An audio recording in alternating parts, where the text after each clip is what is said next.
नमस्कार। आज हम सुनेंगे बड़े घर की बेटी कहानी की अंतिम भाग।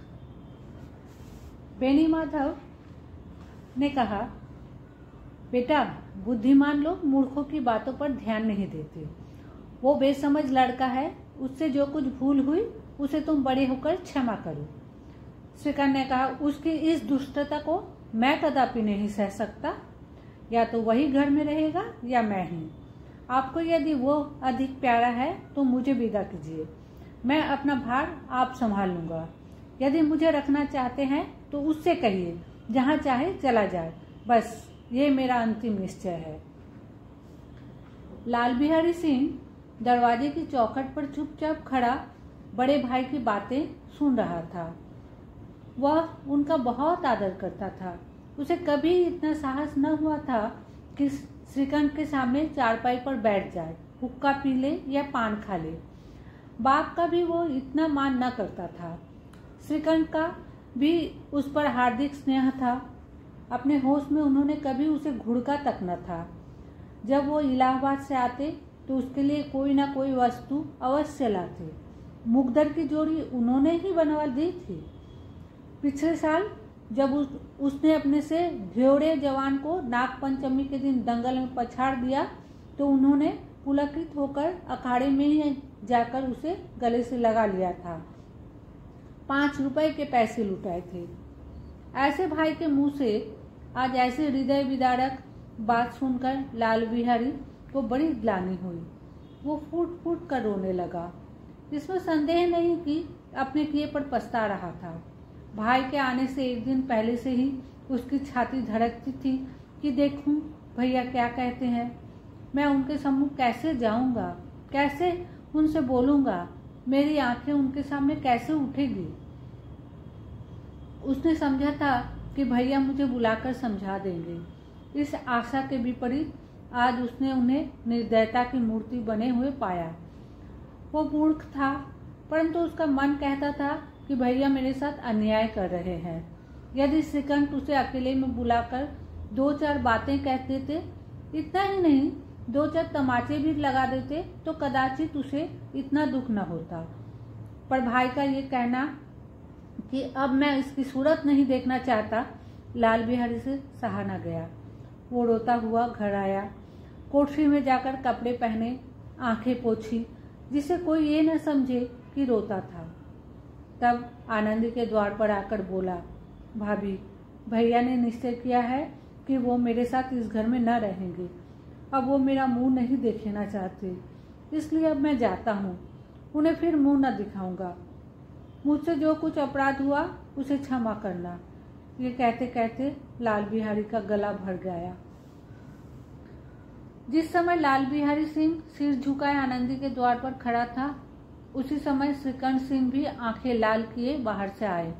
भाई को खड़ा देखा तो घृणा से आंखें फेर ली और कतरा कर निकल गए, मानो उसकी परछाई से दूर भागते हो। आनंदी ने लाल बिहारी की शिकायत तो की थी, लेकिन अब मन में पछता रही थी। वो स्वभाव से ही दयावती थी। उसे इसका तनिक भी ध्यान न था कि बात इतनी बढ़ जाएगी। वो मन में अपने पति पर झुंझला रही थी कि ये इतने गर्म क्यों है। उस पर यह भय भी लगा हुआ था कि कहीं मुझे इलाहाबाद चलने को कहें तो कैसे क्या करूंगी। इस बीच में जब उसने लाल बिहारी को दरवाजे पर खड़े ये कहते हुए सुना कि अब मैं जाता हूँ, मुझसे जो कुछ अपराध हुआ क्षमा करना, तो उसका रहा सा क्रोध भी पानी हो गया। वो रोने लगी। मन का मैल धोने के लिए नयन जल से उपयुक्त और कोई वस्तु नहीं है। श्रीकांत को देखकर आनंदी ने कहा, लाला बाहर खड़े हुए बहुत रो रहे हैं। श्रीकांत ने कहा, तो मैं क्या करूं? आनंदी ने कहा, भीतर बुला लो। मेरी जीभ में आग लगे, मैंने कहाँ से ये झगड़ा उठाया। श्रीकांत ने कहा, मैं ना बुलाऊंगा। आनंदी ने धीरे से कहा, पछताओगे, उन्हें बहुत ग्लानि हो रही है। ऐसा न हो कहीं चल दे। श्रीकांत न उठे। इतने में लाल बिहारी ने फिर कहा, भाभी, भैया से मेरा प्रणाम कह दो। वो मेरा मुंह नहीं देखना चाहते, इसलिए मैं भी अपना मुंह उन्हें न दिखाऊंगा। लाल बिहारी इतना कहकर लौट पड़ा और शीघ्रता से दरवाजे की ओर बढ़ा।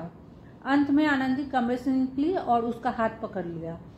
लाल बिहारी ने पीछे फिरकर देखा और आंखों में आंसू भरे बोला, मुझे जाने दो। कहाँ जाते हो?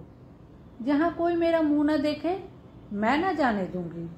मैं तुम लोगों के साथ रहने का योग्य नहीं हूँ। तुम्हें मेरी सौगंध, अब एक पग भी आगे न बढ़ना। लाल बिहारी ने कहा, जब तक मुझे ये न मालूम हो जाए कि भैया का मन मेरी तरफ से साफ हो गया, तब तक मैं इस घर में कदापि न रहूंगा।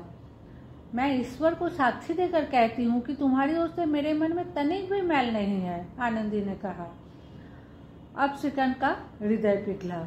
उन्होंने बाहर आकर लाल बिहारी को गले लगा लिया। दोनों भाई खूब फुट फुट कर रोए। लाल बिहारी ने सिसकते हुए कहा, भैया अब कभी मत कहना कि तुम मेरा मुंह न देखोगे। इसके सिवा आप जो दंड देंगे मैं सहर्ष स्वीकार करूंगा। श्रीकांत ने कांपते हुए स्वर से कहा, लल्लू इन बातों को बिल्कुल भूल जाओ। ईश्वर चाहेगा तो फिर ऐसा अवसर ना आएगा। बेनी माधव सिंह बाहर से आ रहे थे। दोनों भाइयों को गले मिलते देखकर आनंद से पुलकित हो गए। बोल उठे, बड़े घर की बेटियां ऐसी ही होती है, बिगड़ता हुआ काम बना लेती है। गांव में जिसने ये वृत्तांत सुना उसी ने इन शब्दों में आनंदी की उदारता को सराहा। बड़े घर की बेटियां ऐसी ही होती है।